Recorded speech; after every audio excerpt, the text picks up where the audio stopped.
Di tengah badai kehidupan, ketika gelombang nasib menghantam kita ke arah yang tak terduga, kita sering merasa lemah dan tak berdaya. Namun, dalam kegelapan ini, filsafat stoisisme menawarkan obor pencerahan. Stoisisme mengajarkan kita bahwa kekuatan sejati terletak dalam penguasaan diri dan ketabahan hati. Ketika kita berada di titik lemah, stoisisme mengingatkan kita untuk kembali pada apa yang dapat kita kontrol. Kita tidak dapat mengendalikan peristiwa luar, tetapi kita dapat mengendalikan sikap kita terhadapnya. Ini adalah saatnya untuk menarik diri ke dalam benteng batin kita, tempat kita dapat menemukan kekuatan untuk bertahan. Jangan terganggu oleh apa yang tidak bisa kamu kontrol. Sebaliknya, arahkan energimu pada apa yang bisa kamu perbaiki. Seneca, kekuatan batin bukanlah tentang tidak pernah jatuh, tetapi tentang bangkit setiap kali kita jatuh. Marcus Aurelius. Kata-kata ini, meskipun gelap dan dalam, adalah panggilan untuk bangkit. Ini adalah seruan untuk memeluk ketabahan dan pengendalian diri sebagai senjata melawan keputusasaan. Biarkan setiap kata menjadi langkah menuju penguasaan diri yang lebih besar, dan setiap kalimat menjadi mantra untuk ketenangan batin. Dengan mengikuti jejak para filsuf Stoik, kita dapat menemukan kekuatan untuk mengatasi titik lemah kita dan bergerak maju dengan tekad yang tak tergoyahkan. Mari kita jadikan perjalanan ini sebagai perjalanan kita bersama, menggenggam tangan satu sama lain menuju puncak ketabahan dan kedamaian batin. Kita adalah kapal yang sama, mengarungi lautan yang sama, menuju pelabuhan yang sama. Zeno dari Citium. Semoga video ini menjadi benang merah yang menghubungkan kita semua dalam perjuangan bersama untuk mencapai ketenangan dan kekuatan batin. Dan semoga melalui video teks yang memotivasi ini, kita dapat menyalakan api ketabahan di hati setiap orang yang mendengarnya. Bersama kita akan mengatasi. Berikut adalah poin-poin penting tentang bagaimana seorang stoik sejati dapat melewati titik lemah dalam kehidupan. Pengakuan dan penerimaan. Akui bahwa kelemahan adalah bagian dari pengalaman manusia. Terima situasi tanpa penilaian sebagai langkah pertama menuju pemulihan. Poin pertama yang kita bahas adalah tentang pengakuan dan penerimaan. Ini adalah fondasi dari stoisisme yang mengajarkan kita untuk menghadapi realitas hidup dengan keberanian dan ketenangan. Mari kita jelaskan lebih lanjut dan berikan contoh yang relevan. Dalam stoisisme, pengakuan dan penerimaan bukan berarti pasrah atau menyerah, tetapi merupakan pengakuan akan kenyataan bahwa ada hal-hal di luar kendali kita. Ini adalah langkah pertama untuk membebaskan diri dari penderitaan yang tidak perlu dan untuk memulai proses pemulihan batin. Contoh, bayangkan Anda seorang pelari maraton yang telah berlatih selama berbulan-bulan untuk sebuah lomba. Namun, pada hari perlombaan, cuaca menjadi sangat buruk, dengan hujan deras dan angin kencang. Anda mungkin merasa kecewa, marah, atau bahkan takut. Namun, sebagai stoik, Anda mengakui bahwa cuaca adalah sesuatu yang tidak dapat Anda kontrol. Anda menerima situasi ini dan memutuskan untuk fokus pada apa yang dapat Anda kontrol.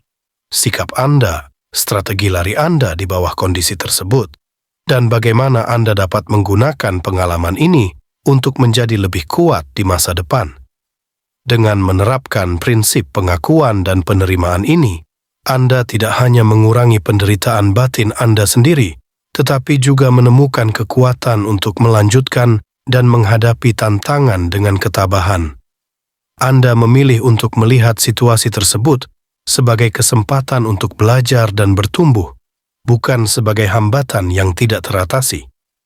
Fokus pada kontrol diri, identifikasi apa yang bisa dan tidak bisa dikontrol. Berikan energi hanya pada hal-hal yang berada dalam kendali kita. Poin kedua, fokus pada kontrol diri, adalah inti dari stoicisme yang sangat relevan dengan tema awal kita, menghadapi titik lemah dalam kehidupan. Dalam stoicisme, kontrol diri bukan hanya tentang menahan diri dari tindakan impulsif, tetapi juga tentang memelihara ketenangan batin dan ketabahan di tengah kesulitan. Mari kita jelajahi ini lebih detail. Ketika kita berada di titik lemah, emosi kita seringkali menjadi bergejolak dan tidak terprediksi. Kita mungkin merasa takut, marah, atau kecewa. Stoicisme mengajarkan kita bahwa meskipun kita tidak dapat mengontrol peristiwa eksternal, kita memiliki kekuasaan penuh atas respons internal kita. Kontrol diri dalam konteks ini berarti memilih respons yang sesuai dengan nilai-nilai dan prinsip-prinsip kita, bukan reaksi spontan yang dipicu oleh emosi. Bayangkan, Anda sedang menghadapi konflik dengan seorang teman dekat. Teman Anda telah mengucapkan kata-kata yang menyakitkan, dan hubungan Anda berada di ambang keretakan. Di titik lemah ini, reaksi alami mungkin adalah membalas dengan kata-kata yang sama pedasnya, atau memutuskan hubungan sepenuhnya. Namun, sebagai stoik, Anda mengambil waktu untuk menarik diri dan merenung. Anda mengingatkan diri sendiri bahwa kata-kata teman Anda adalah eksternal dan di luar kendali Anda, tetapi cara Anda memilih untuk merespons adalah dalam kendali Anda. Anda memutuskan untuk merespons dengan tenang dan kebijaksanaan. Anda mencari dialog yang konstruktif daripada konfrontasi, mencoba memahami perspektif teman Anda, dan menjelaskan perasaan Anda tanpa emosi negatif. Ini bukan hanya menunjukkan kontrol diri yang kuat, tetapi juga membuka jalan untuk pemulihan dan pertumbuhan hubungan. Dengan demikian, fokus pada kontrol diri membantu kita untuk tidak hanya melewati titik lemah, tetapi juga untuk mengubahnya menjadi peluang untuk memperdalam pemahaman kita tentang diri sendiri dan orang lain. Ini adalah praktik yang memungkinkan kita untuk menjaga integritas pribadi kita dan memperkuat ketabahan kita dalam menghadapi tantangan kehidupan. Pemisahan emosi dan tindakan. Amati emosi dengan jarak, tanpa membiarkannya menguasai tindakan. Bertindak berdasarkan prinsip dan nilai, bukan dorongan emosi.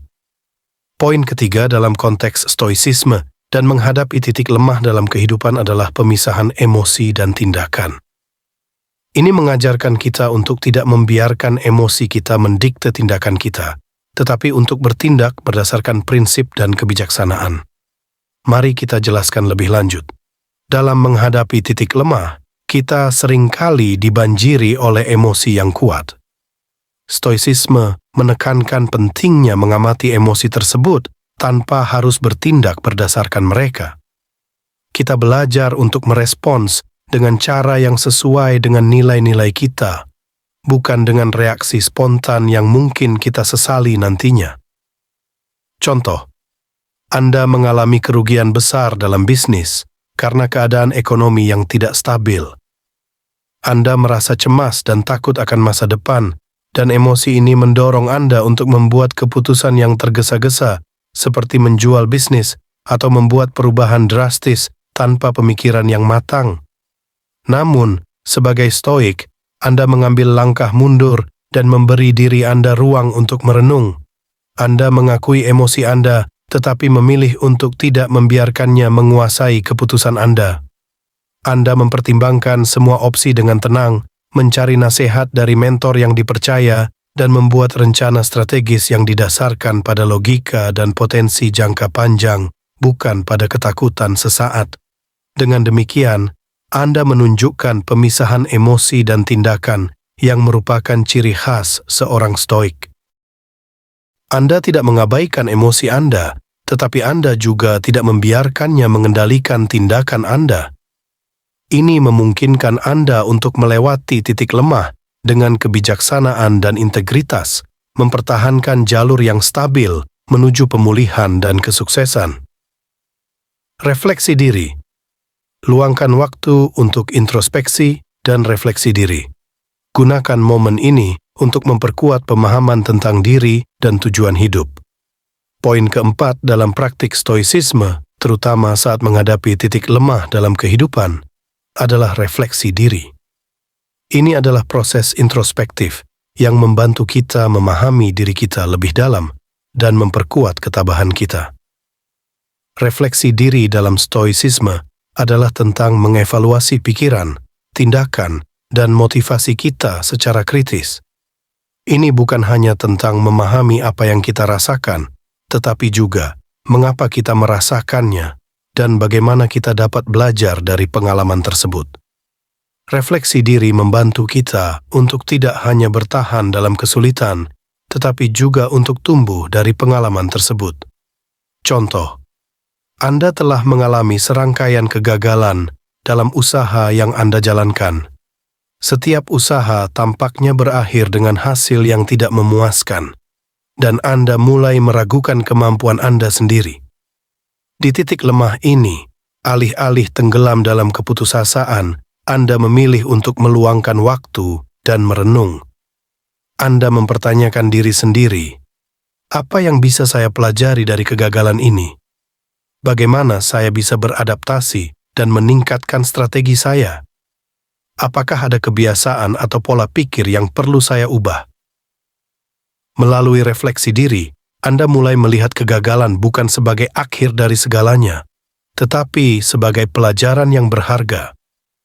Anda mengidentifikasi area yang memerlukan perbaikan dan mengembangkan rencana aksi untuk bergerak maju dengan lebih bijaksana dan siap. Dengan demikian, refleksi diri menjadi alat yang kuat untuk mengatasi titik lemah. Ini memungkinkan Anda untuk mengubah rasa sakit menjadi kekuatan dan keraguan menjadi kebijaksanaan. Ini adalah proses yang terus-menerus yang memperkuat ketabahan Anda dan mempersiapkan Anda untuk menghadapi tantangan masa depan dengan kepercayaan diri yang lebih besar. Ketabahan dalam menghadapi kesulitan.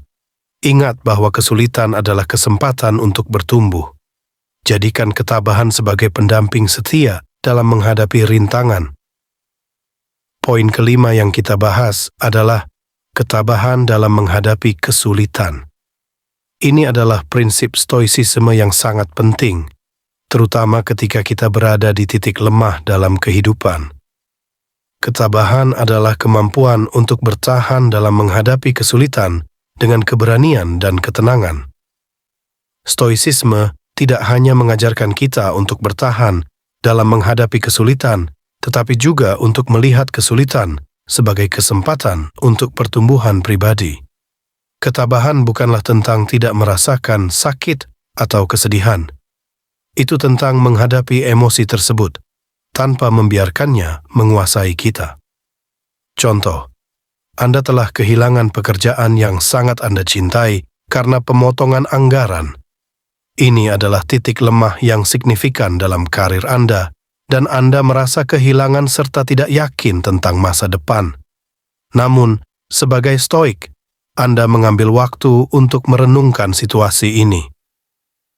Anda mengakui rasa sakit dan kekecewaan Anda, tetapi Anda juga menyadari bahwa ini bukan akhir dari segalanya. Anda memilih untuk menggunakan situasi ini sebagai kesempatan untuk mengevaluasi kembali tujuan karir Anda dan mengeksplorasi jalur baru yang mungkin belum pernah Anda pertimbangkan sebelumnya. Anda memanfaatkan jaringan profesional Anda, mengambil kursus untuk meningkatkan keterampilan Anda, dan membuka diri terhadap peluang yang berbeda. Ketabahan Anda memungkinkan Anda untuk melihat di luar kehilangan seketika dan menuju potensi jangka panjang. Dengan demikian, ketabahan dalam menghadapi kesulitan menjadi sumber kekuatan yang memungkinkan Anda untuk tidak hanya melewati titik lemah, tetapi juga untuk tumbuh dari pengalaman tersebut. Ini adalah proses yang memperkuat ketenangan batin Anda dan mempersiapkan Anda untuk menghadapi masa depan dengan kepercayaan diri yang diperbarui. Penggunaan logika dan alasan. Gunakan logika untuk menavigasi melalui kebingungan dan ketidakpastian. biarkan alasan menjadi panduan dalam membuat keputusan. Poin ke-6 dalam praktik stoicisme, khususnya saat menghadapi titik lemah dalam kehidupan, adalah penggunaan logika dan alasan. Ini menekankan pentingnya menggunakan pemikiran rasional untuk menavigasi melalui situasi sulit, bukan membiarkan emosi mengambil alih. Dalam menghadapi kesulitan, stoicisme mengajarkan kita untuk menerapkan logika dan alasan daripada menyerah pada reaksi emosional. Ini membantu kita membuat keputusan yang bijaksana dan mempertahankan ketenangan batin, bahkan di tengah situasi yang paling menantang sekalipun. Contoh, Anda menghadapi situasi di mana Anda harus membuat keputusan penting mengenai karir Anda di tengah pandemi global yang telah menyebabkan ketidakpastian ekonomi. Anda merasa cemas dan tertekan karena harus memilih antara keamanan pekerjaan saat ini yang tidak memuaskan dengan peluang baru yang berisiko tetapi menjanjikan. Sebagai stoik, Anda tidak membiarkan ketakutan dan kecemasan mendikte keputusan Anda. Sebaliknya, Anda duduk dan membuat daftar pro dan kontra dari setiap opsi, mempertimbangkan dampak jangka panjang dari setiap pilihan, dan mencari nasihat dari orang-orang yang Anda percayai. Anda menggunakan logika untuk menilai risiko dan alasan untuk mempertimbangkan potensi pertumbuhan pribadi dan profesional. Dengan demikian, Anda membuat keputusan yang tidak hanya didasarkan pada fakta dan analisis yang cermat, tetapi juga sejalan dengan nilai-nilai dan tujuan hidup Anda. Ini adalah contoh dari penggunaan logika dan alasan yang merupakan ciri khas stoicisme, yang memungkinkan Anda untuk melewati titik lemah dengan kebijaksanaan dan ketenangan. Pengembangan kebijaksanaan. Belajar dari pengalaman dan kesalahan masa lalu. Kembangkan kebijaksanaan untuk menghadapi masa depan dengan lebih baik. Poin ke-7 dalam praktik stoicisme, khususnya saat menghadapi titik lemah dalam kehidupan, adalah pengembangan kebijaksanaan. Ini menekankan pentingnya belajar dari pengalaman, baik itu kesuksesan atau kegagalan, untuk memperkuat karakter dan meningkatkan kemampuan kita dalam menghadapi masa depan. Stoicisme mengajarkan bahwa setiap pengalaman dalam kehidupan memberi kita pelajaran. Kebijaksanaan datang dari kemampuan untuk mengambil pelajaran tersebut dan menerapkannya dalam kehidupan kita. Ini membantu kita tidak hanya bertahan dalam kesulitan, tetapi juga menjadi lebih tangguh dan siap untuk tantangan yang akan datang. Contoh, Anda telah mengalami serangkaian kekecewaan dalam hubungan pribadi yang membuat Anda merasa terpukul dan tidak yakin tentang kemampuan Anda untuk menjalin hubungan yang sehat di masa depan. Namun, sebagai stoik, Anda tidak membiarkan kekecewaan ini menentukan pandangan Anda tentang diri sendiri atau hubungan. Anda mengambil waktu untuk merenungkan apa yang telah terjadi. Anda bertanya pada diri sendiri, apa yang bisa saya pelajari dari pengalaman ini? Bagaimana saya bisa berkomunikasi lebih baik? Apakah ada pola yang saya ulangi yang perlu saya ubah? Dari refleksi ini, Anda mendapatkan wawasan baru tentang diri sendiri dan tentang apa yang Anda cari dalam hubungan. Anda mengembangkan kebijaksanaan yang tidak hanya membantu Anda memahami masa lalu, tetapi juga membimbing Anda dalam membuat pilihan yang lebih sehat di masa depan. Dengan demikian, pengembangan kebijaksanaan menjadi kunci untuk tidak hanya melewati titik lemah, tetapi juga untuk membangun fondasi yang lebih kuat untuk masa depan. Ini adalah proses yang berkelanjutan yang memperkaya pemahaman kita tentang kehidupan dan memperkuat ketabahan kita. Koneksi dengan komunitas. Cari dukungan dan perspektif dari orang lain yang berbagi nilai stoik, berbagi pengalaman, dan belajar dari perjalanan orang lain. Poin ke-8 dalam praktik stoicisme, terutama saat kita berada di titik lemah dalam kehidupan, adalah koneksi dengan komunitas. Ini menekankan pentingnya mencari dukungan dan perspektif dari orang lain yang berbagi nilai-nilai stoik. Stoicisme mengakui bahwa meskipun kita harus fokus pada pengembangan diri kita sendiri, kita juga merupakan bagian dari komunitas yang lebih besar. Koneksi dengan orang lain yang berbagi pandangan dan nilai-nilai kita dapat memberikan kekuatan dan perspektif baru, terutama saat kita menghadapi tantangan. Contoh, Anda merasa terisolasi dan kewalahan oleh tantangan yang Anda hadapi di tempat kerja. Tekanan untuk memenuhi tenggat waktu dan standar yang tinggi membuat Anda merasa lelah secara mental dan emosional. Di titik lemah ini, Anda mungkin merasa ingin menyerah. Namun, sebagai stoik, Anda mencari dukungan dari komunitas stoik online, di mana Anda berbagi pengalaman Anda dan mendengarkan cerita dari orang lain yang telah menghadapi situasi serupa. Melalui diskusi dan saran yang Anda terima, Anda mendapatkan perspektif baru tentang bagaimana menghadapi tantangan Anda. Anda belajar strategi baru untuk mengelola stres dan menemukan cara untuk memperkuat ketabahan Anda. Dengan demikian, koneksi dengan komunitas menjadi sumber kekuatan yang tidak ternilai. Ini membantu Anda merasa tidak sendirian dalam perjuangan Anda dan memberikan alat untuk melewati titik lemah dengan dukungan dan kebijaksanaan dari orang lain. Penerapan filsafat dalam kehidupan sehari-hari.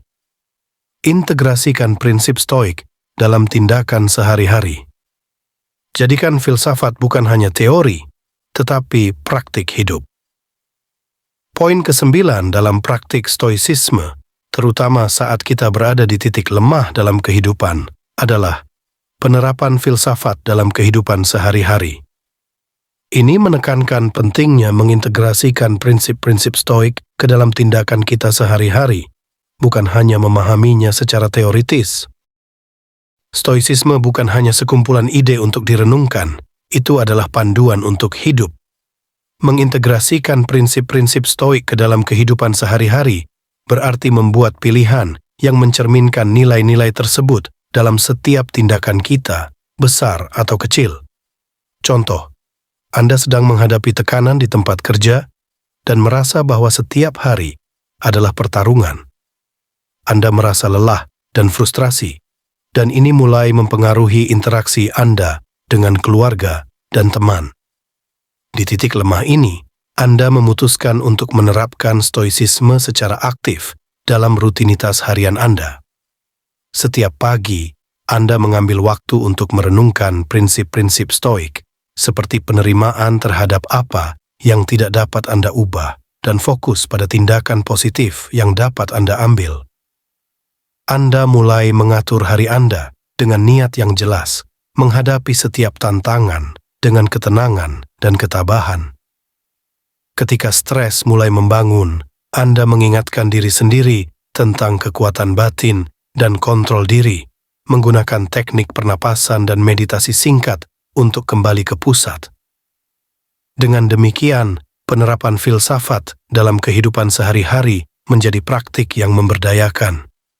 Ini membantu Anda mengubah titik lemah menjadi momen penguatan karakter dan pertumbuhan pribadi. Anda tidak hanya bertahan dalam kesulitan, tetapi juga berkembang karena Anda telah menjadikan stoicisme sebagai bagian dari siapa Anda. Penciptaan makna dan tujuan, temukan makna dalam kesulitan, gunakan momen lemah sebagai titik balik untuk menemukan dan mengejar tujuan yang lebih tinggi. Poin ke-10 dalam praktik stoicisme, khususnya saat kita berada di titik lemah dalam kehidupan, adalah penciptaan makna dan tujuan.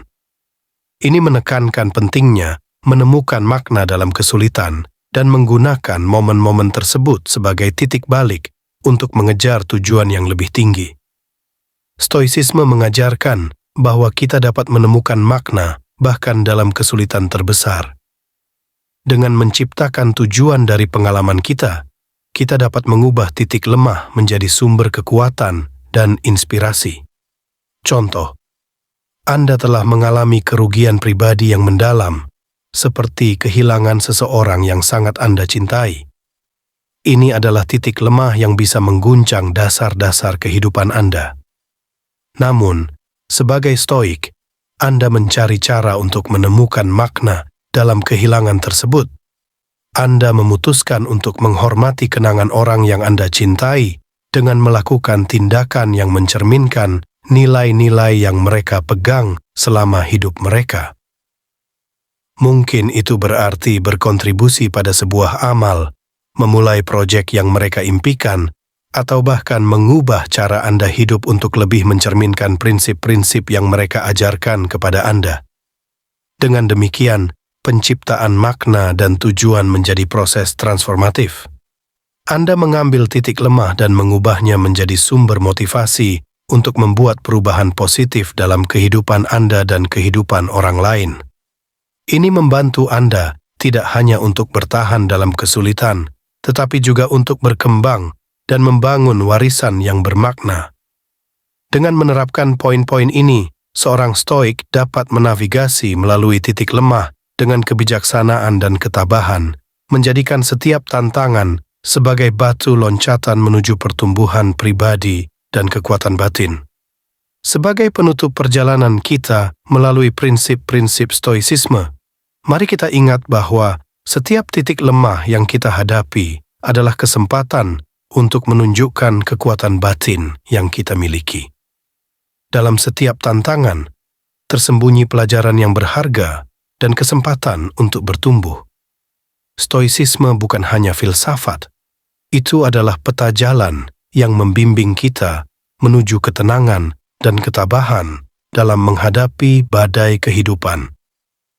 Kepada Anda, penonton setia yang telah menemani kami dalam perjalanan ini, ucapan terima kasih yang tulus.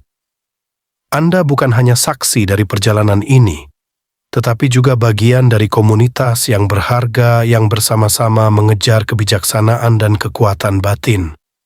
Semoga apa yang telah kita bagikan di sini menjadi obor yang menerangi langkah Anda, dan semoga Anda selalu menemukan kekuatan untuk berdiri teguh di tengah kesulitan. Terima kasih telah menjadi bagian dari perjalanan ini. Sampai kita bertemu lagi, semoga Anda berjalan dengan keberanian Stoik dan hati yang tak tergoyahkan. Teruslah bergerak maju, teruslah bertumbuh, dan teruslah bersinar. Salam hangat dan ketabahan.